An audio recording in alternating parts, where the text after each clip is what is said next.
Now the gates of Jericho were securely barred because of the Israelites. No one went out and no one came in.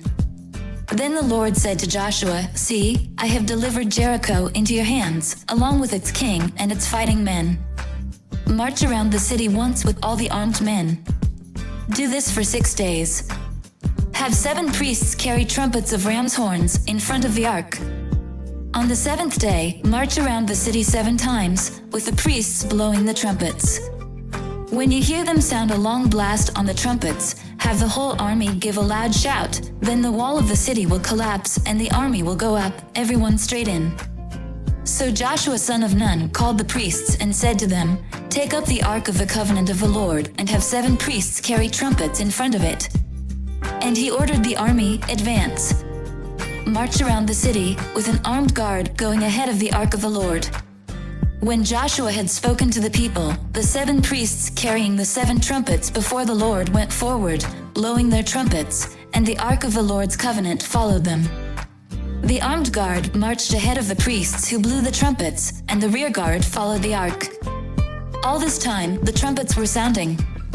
But Joshua had commanded the army, "Do not give a war cry, do not raise your voices, do not say a word until the day I tell you to shout. Then shout." So he had the ark of the Lord carried around the city, circling it once. Then the army returned to camp and spent the night there. Joshua got up early the next morning, and the priests took up the ark of the Lord. The 7 priests carrying the 7 trumpets went forward, marching before the ark of the Lord and blowing the trumpets. The armed men went ahead of them, and the rear guard followed the ark of the Lord, while the trumpets kept sounding. So on the 2nd day they marched around the city once and returned to the camp. They did this for 6 days. On the 7th day, they got up at daybreak and marched around the city 7 times in the same manner, except that on that day they circled the city 7 times. The 7th time around, when the priests sounded the trumpet blast, Joshua commanded the army, "Shout! For the Lord has given you the city. The city and all that is in it are to be devoted to the Lord. Only Rahab the prostitute and all who are with her in her house shall be spared, because she hid the spies we sent. But keep away from the devoted things, so that you will not bring about your own destruction by taking any of them. Otherwise you will make the camp of Israel liable to destruction and bring trouble on it. All the silver and gold and the articles of bronze and iron are sacred to the Lord and must go into his treasury." When the trumpet sounded, the army shouted, and at the sound of the trumpet, when the men gave a loud shout, the wall collapsed, so everyone charged straight in, and they took the city. They devoted the city to the Lord and destroyed with the sword every living thing in it, men and women, young and old, cattle, sheep and donkeys. Joshua said to the 2 men who had spied out the land, "Go into the prostitute's house and bring her out and all who belong to her, in accordance with your oath to her."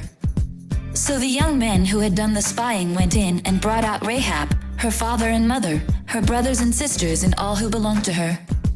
They brought out her entire family and put them in a place outside the camp of Israel.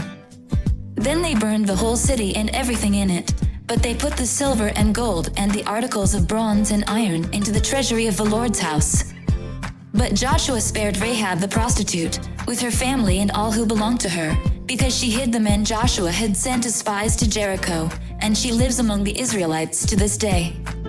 At that time Joshua pronounced this solemn oath, "Cursed before the Lord is the one who undertakes to rebuild the city, Jericho. At the cost of his firstborn son he will lay its foundations, at the cost of his youngest he will set up its gates." So the Lord was with Joshua, and his fame spread throughout the land. "Come follow me, and I'll send you out to fish for people."